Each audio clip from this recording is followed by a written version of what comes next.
Good. I have to do a. Hey guys, welcome to I guess this is Red Pill 101. We are doing a series of videos, short form videos, to sort of clear the air and to define terms. And so the purpose and the reason for these videos is going to be, well, really twofold. One is to clarify terms, because a lot of the things that I hear being attributed to quote unquote red pill creators aren't necessarily what a lot of people want them to what would like you to believe that they are. And second of all is, with maybe with the best of intents, some creators right now just simply don't know the fundamentals behind what it is they're talking about.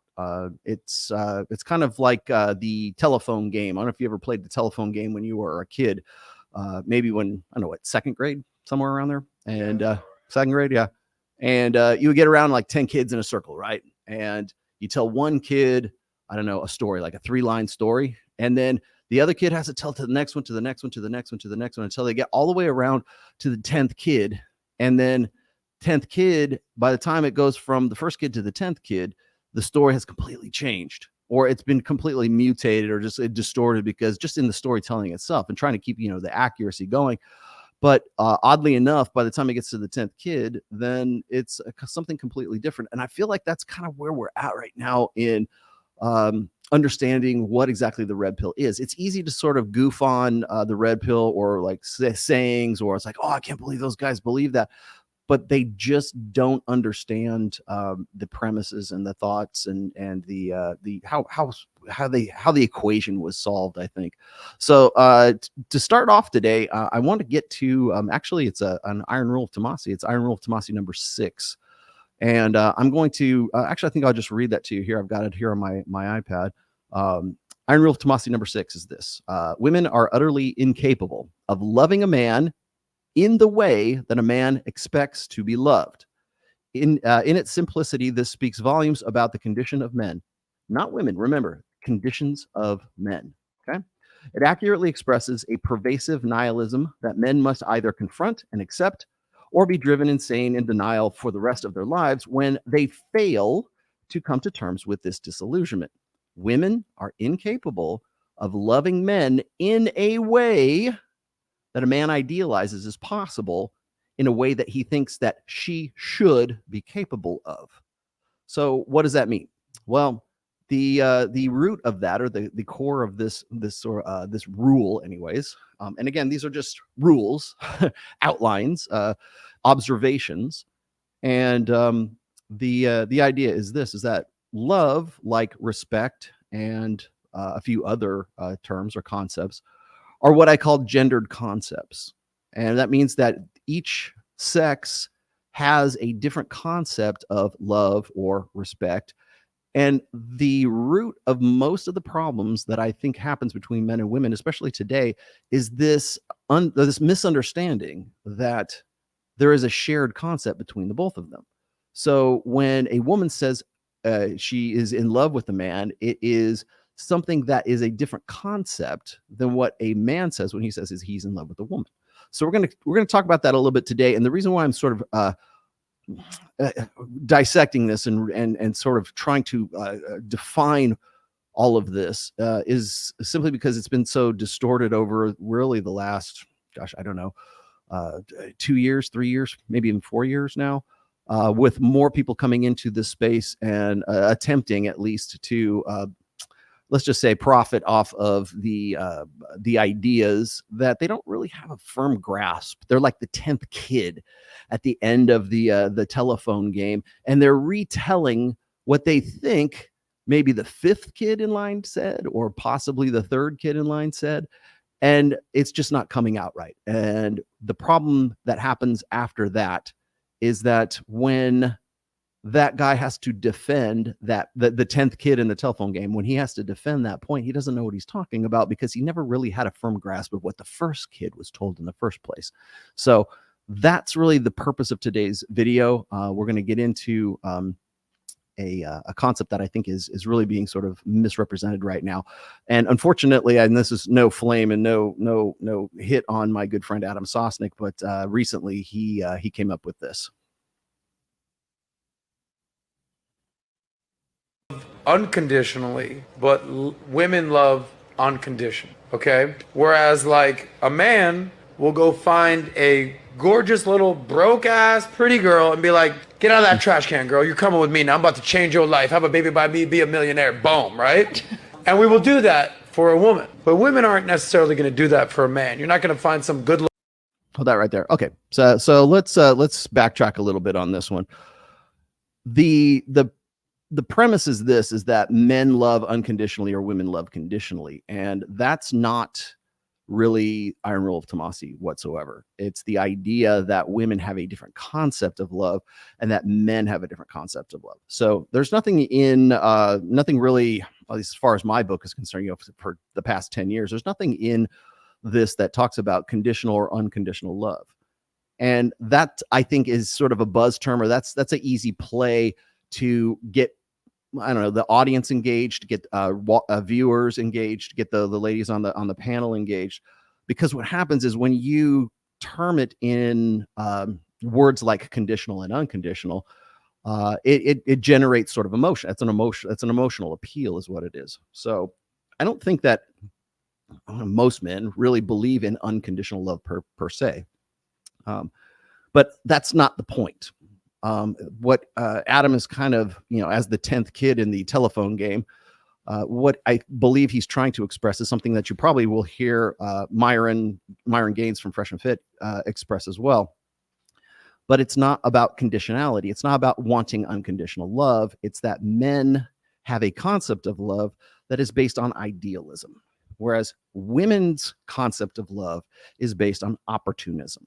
Now, before you freak out and before you have all these feelings about the word opportunism, that is the most clinical definition that I can say. So don't look at it in terms of I'm saying, oh, they're opportunistic, materialistic bitches. That's not what that says. What I'm getting at in terms of opportunism is this, is that for women, in women's best interests, men have to meet a certain set of criteria before a woman will allow herself to become emotionally invested in a man. So what that says to me is that there's a certain laundry list of prerequisites and criteria that guy has to meet. And I'm not saying he has to meet every single one on the 436 point bullet point list. But if the guy meets the top 4 or 5, maybe the top 6, and he's kind of shaky on number 5 and 6, he still might be workable. And the premise is still this, is that that woman has a list of criteria, not necessarily before she'll have sex with a guy, but before she will emotionally invest in that guy. And that emotional investment we call love. So feelings of love, the trust, the vulnerability, the investment of emotions into that guy.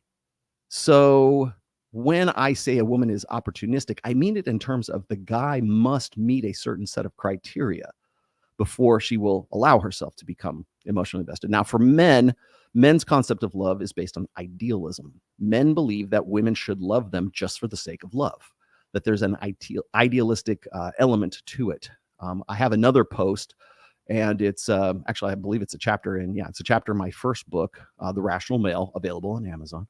But it's called The True Romantics. And the 6th Iron Rule of Tamasi is really kind of an extension of the True Romantics chapter.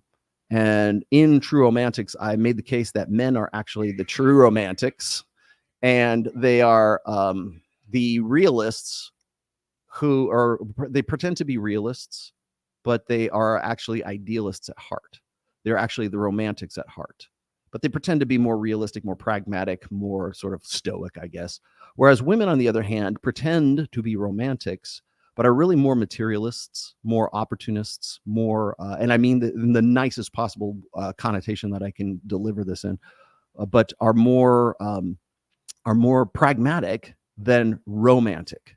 Men, on the other hand, tend to be more romantic than pragmatic.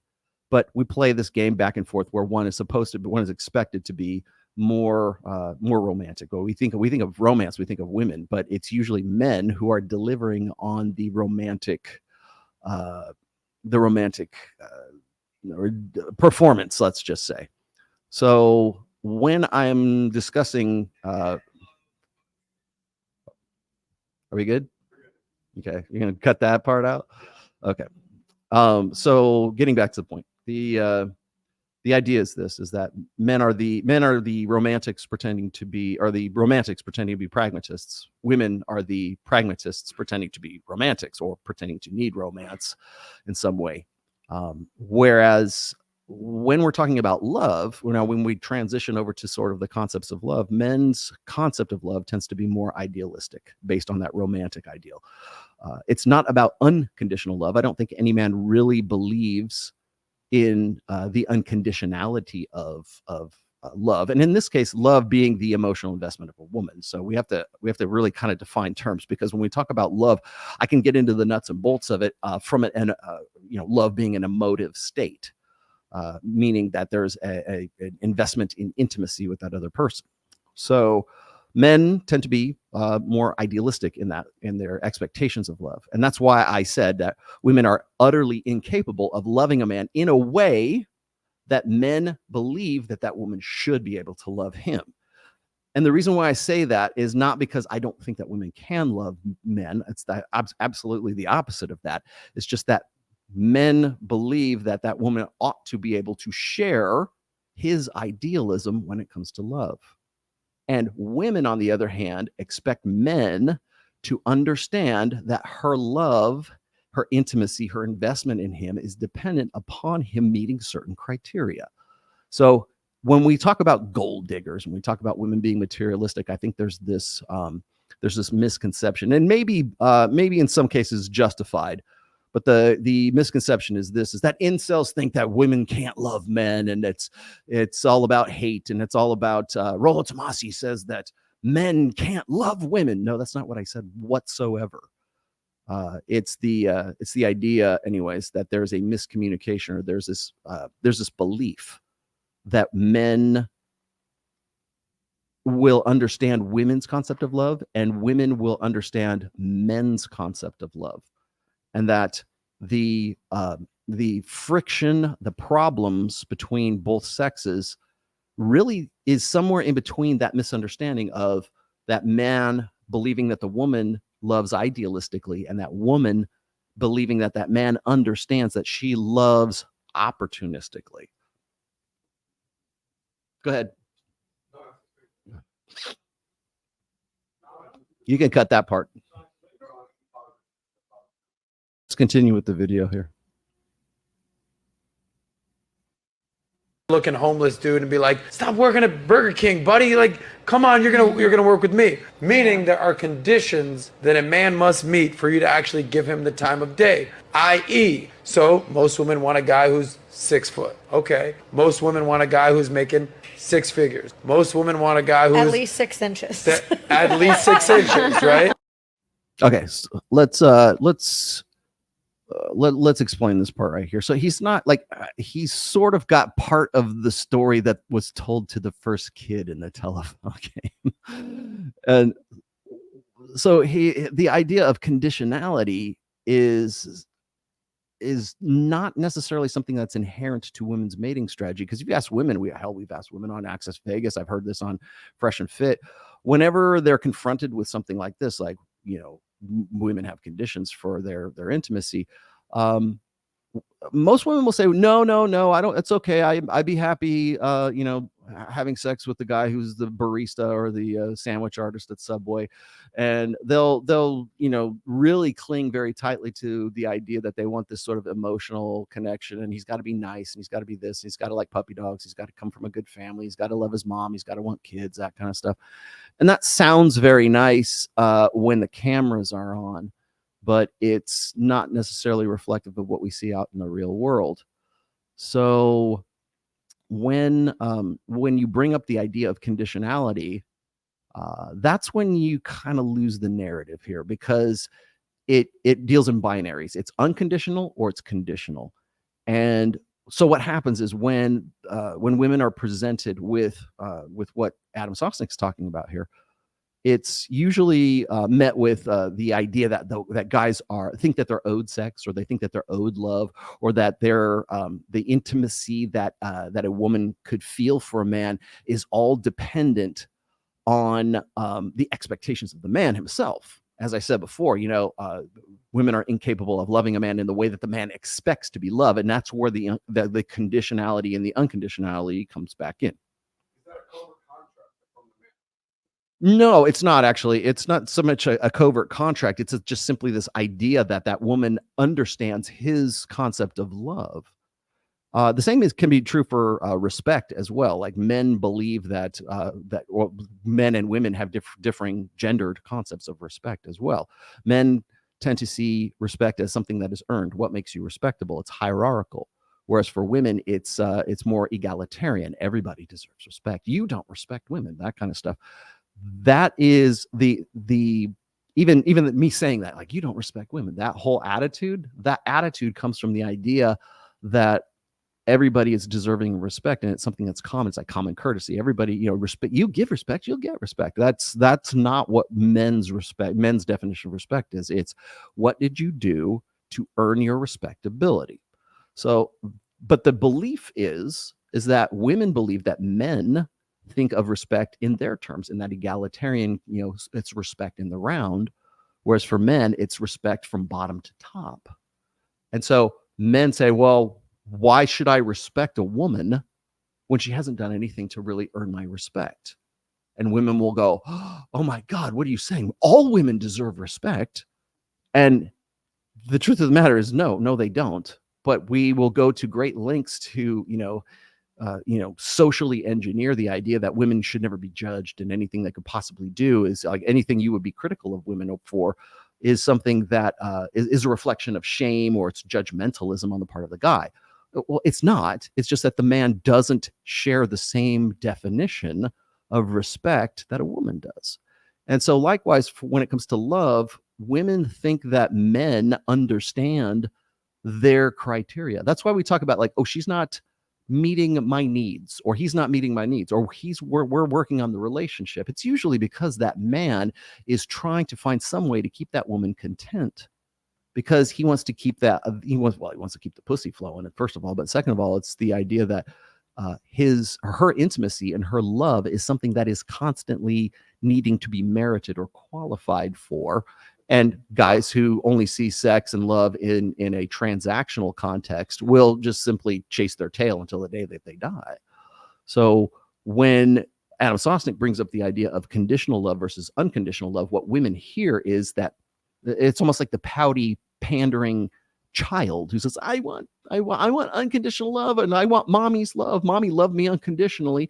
That's what women hear. But see, what they're saying is, like, you didn't do anything to earn my love. In a very similar sense to, you didn't do anything to earn my respect. It's almost a reversal of terms in that sense. So when a woman hears conditional versus unconditional love, it almost sounds like the man stating, in this case, Adam Sosnick, stating it is in some way wanting of his mother's love, or wanting of something that's sort of unconditional, the want for it. And that's why I always have to. It's unmerited, right? Yeah. So, and that, again, that goes back to the men's version of respect versus women's version of respect. So when we put this, by the way, this whole conversation should never be put in the terms of conditional love versus unconditional love. It should only be in the terms of men's definition of love versus women's definition of love, because then what you do is you understand the miscommunication between the sexes, as opposed to what is expected of the sexes. So if a man says, well, guess what? It's like the Pretty Woman narrative, it's like Richard Gere and Julia Roberts, right?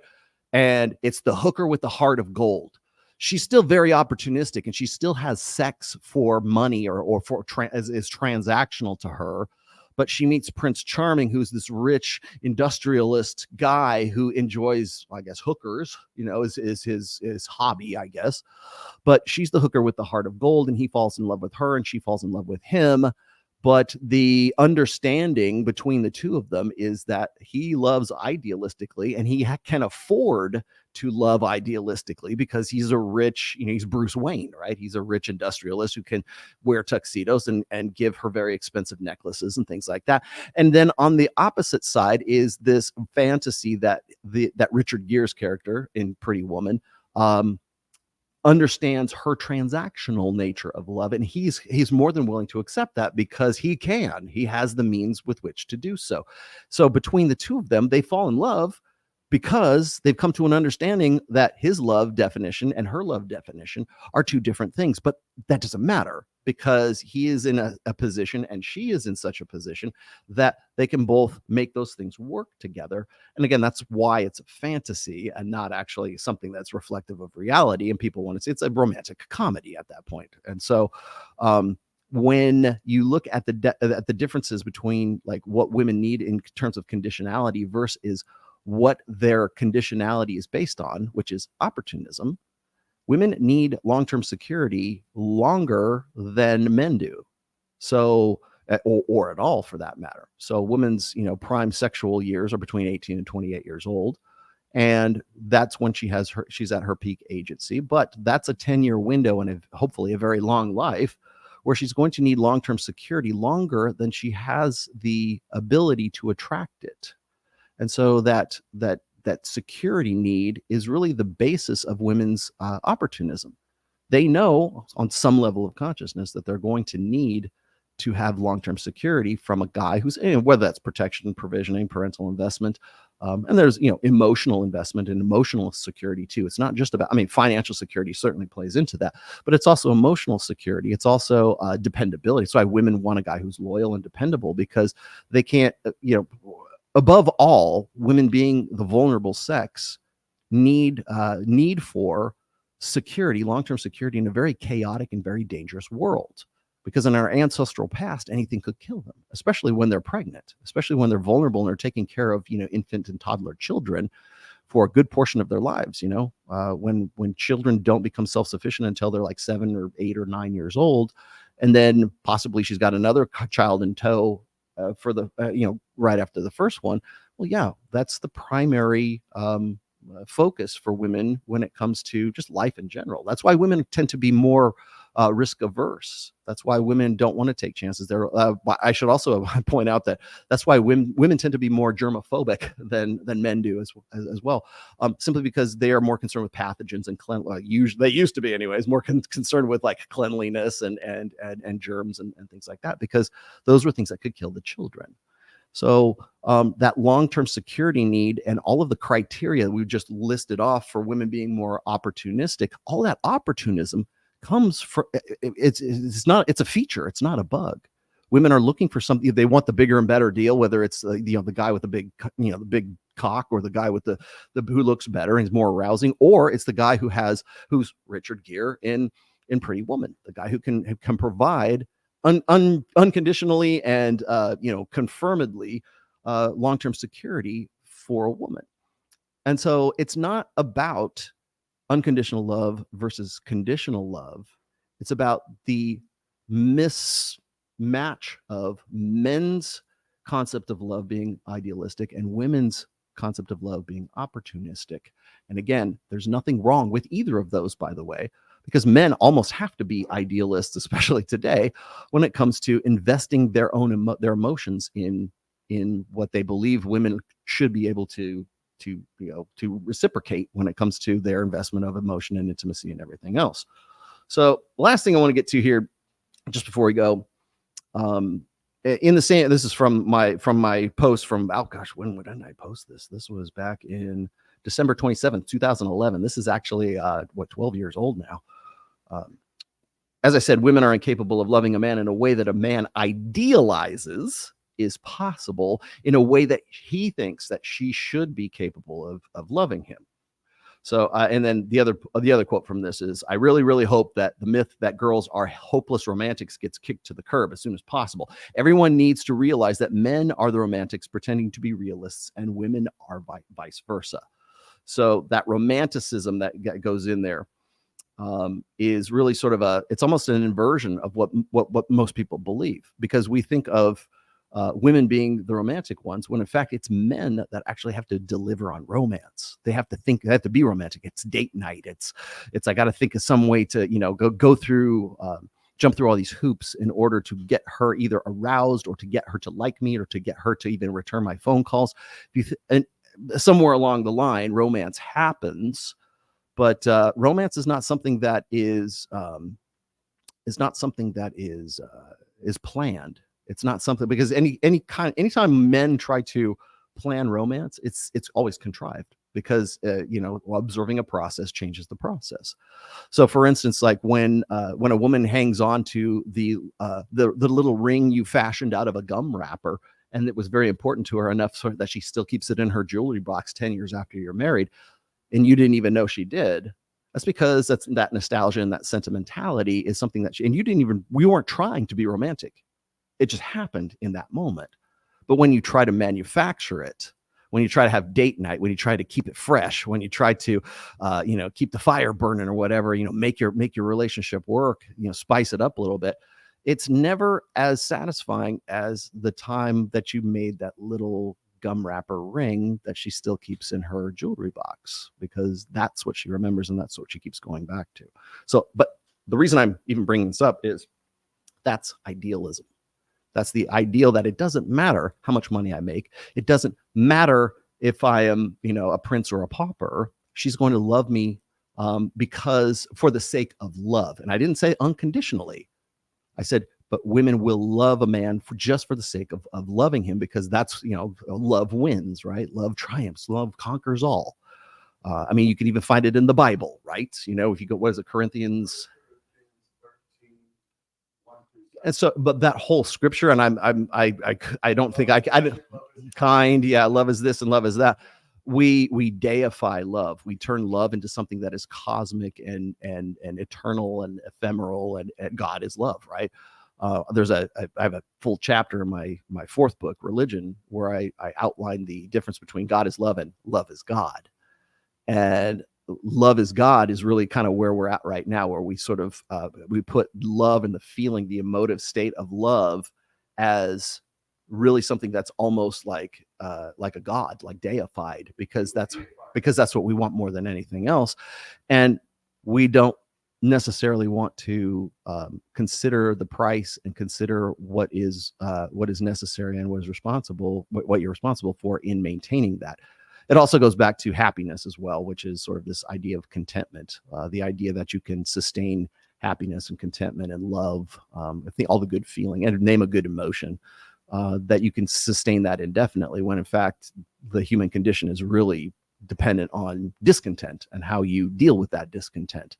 The happiest people in the world are creatively discontent, and they know they are, and they're happy in doing what it is that they're doing. So can you maintain love? Can you have love between men and women? Absolutely. Of course you can. But it comes at the price of understanding what men's concept of love is and what women's concept of love is. So things get kind of, the waters get muddied when people start using terms like conditional and unconditional, because then it seems like men are pouting, or men are turning into little baby boys, and they're just looking for mommies. They want to suckle on mommy's tit, right? And that's not what it's about. It's about understanding the difference in definition between the two sexes. And you can find all of that great stuff in my first book, The Rational Male, which is available on Amazon. The 10th anniversary edition of it will be available in the beginning of October. And you'll find that in the sixth iron rule of Tamasi. Men believe that love matters for the sake of it. Women love opportunistically. Also, if you want to read that chapter, you can simply go to therationalmale.com and then just look up, you can search for Iron Rule of Tamasi number 6. So that's where you'll find all that good stuff. And I should also point out that that's the basis of where Adam is actually picking it up from. The first kid in the telephone game, that's me. The 5th kid might be Myron. The 10th kid is most definitely Adam Sosnick at this point. And again, nothing but love, but for Adam Sosnick, it's just concepts like this deserve, I think, a little bit of explanation. And I don't think we get enough of that right now because it's too easy to point fingers and point and sputter and laugh at things and think things are ridiculous without really understanding how people came to the idea of well, in this case, the differences in the gendered concept between love and between men and women. So hope you guys have enjoyed this. Perhaps I'll get into respect in the next one, but we're going to be doing more of these Red Pill 101 shows and just quick hit ones so you guys get a better understanding of things. And we'll see you on the next one.